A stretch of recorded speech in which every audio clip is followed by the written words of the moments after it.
9 students have died since the start of the semester, 6 of whom are suspected overdoses. New preliminary data from the CDC shows drug overdose deaths skyrocketed to a record 93,000 in 2020. An investigation every American should see. The head of the Drug Enforcement Administration calls the fentanyl crisis the greatest threat we face as a country. What do you want me to say? About us falling in love. You guys are gonna fall in love. It's obvious. And that poor girl. Amanda was born on April 7th, 1992. She passed on October 1st of 2020 when she was 28. Andrea Sommerfeld Lee is a mother of 2, but unfortunately lost her daughter Amanda during her battle with drugs. And as a mom, I knew. And so the next morning I flew to Albuquerque and sat at the airport. I called her from the airport and I said, well, I'm here and we need to talk. And she left me sitting there for 4 hours while she and her boyfriend went and slammed heroin. And Amanda, Andrea's daughter, received plastic surgery as a graduation gift after finishing high school. But just 3 days after being prescribed painkillers for recovery, she was immediately hooked. After putting Amanda through multiple rehabs, Amanda was sober for almost 5 years until she began taking fentanyl, which is 50 times stronger than morphine and 100 times stronger than heroin. she was doing really good. She moved back to New Mexico. She moved to Santa Fe. She loved Santa Fe. She loved her job. She was going to go back to school and finish her degree. And she met a horrible guy that she worked with and it was right back in it almost immediately after meeting him. Xavier Diaz, a 44-year-old recovering addict, has battled both drug and alcohol addiction. His struggle began at just 15 when he was sent away for drug use, but it wasn't until later in life that he realized alcohol had also taken a hold of him. I'd wake up in the morning, I'd drink all day, and I'd drink all night until I would just go to sleep, wake up the next morning, do the same thing. I would have periods over those, from the time I lost my job to this point, I had periods where I'd be sober for 2-3 months at a time and something would happen. Anxiety, depression, it could be the littlest trigger and I would just start drinking again. Despite not wanting to do anything long-term, Diaz took the chance with the Hope Center, a faith-based program known for its strict structure. For the first 30 days, you work around the house, different chores, cut the grass, prune the lychee trees, or you can be in the kitchen. And then really, I'd say one of the most important things the first 30 days is from 1 o'clock to 4 o'clock every day is God's time.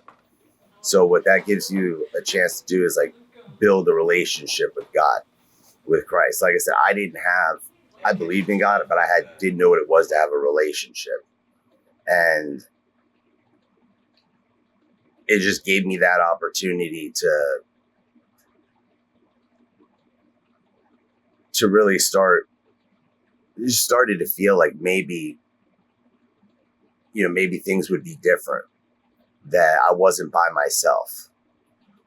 According to the National Institute on Drug Abuse, drug overdose deaths rose between 2019 and 2022, reaching over 107,000 in 2022. Nearly 74,000 deaths involve synthetic opioids like fentanyl. Being able to spot an addict is tricky, especially since other mental health issues can have the same signs, such as anxiety, depression, PTSD, and ADHD. But that isn't to say that there aren't signs you shouldn't be looking for. Todd Legnick is the Director of Counseling and Psychological Services at Florida International University and is aware of many of these signs. So what you might look for is changes in behavior, like withdrawing from friends or isolating, socializing with people who are known to sell drugs or use drugs. That's typically a big one. Failing to live up to responsibilities like work or school. You catch them in lies that really don't seem to make sense. Like, why would you lie about that? Stealing from friends and family. Often it's if they're stealing money, it's to pay for drugs, or if they're stealing jewelry and that type of thing, it's to go pawn them to get money for drugs. Rachel Carson is a Health Educator 3 with the Healthy Living Program. She is also the Alcohol and Other Drugs Coordinator at Florida International University. However, the struggle goes beyond those with addiction, but to their loved ones who suffer as well. There are a lot of support groups for people who love someone that's either in rehab or needs to go to rehab or is struggling with addiction. I definitely would recommend those because that too is a very burdensome job.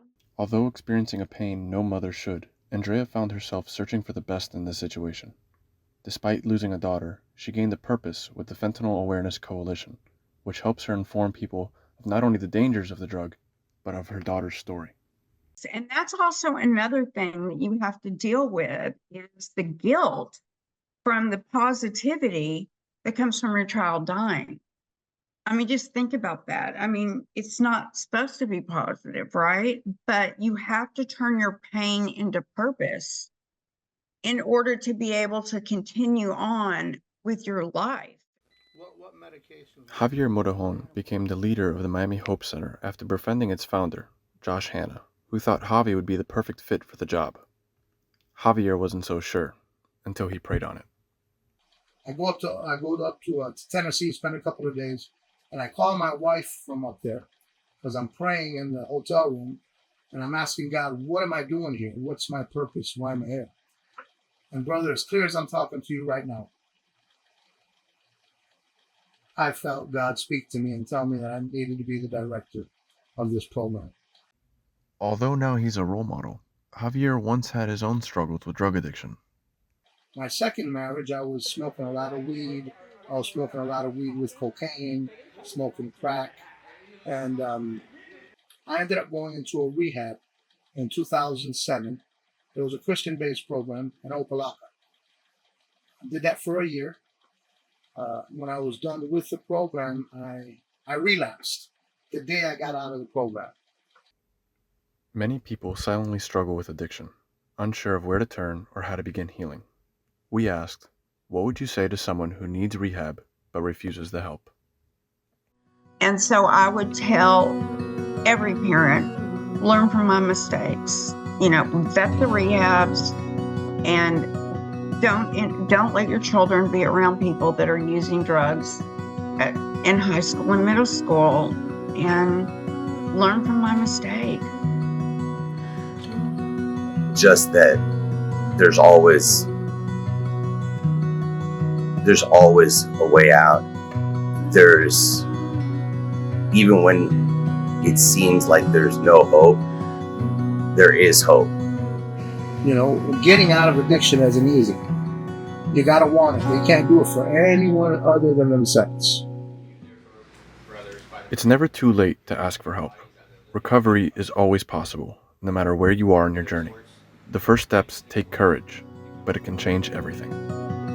If you or a loved one needs help, contact the Substance Abuse and Mental Health Services National Hotline at 1-800-662-HELP. That's 1-800-662-4357.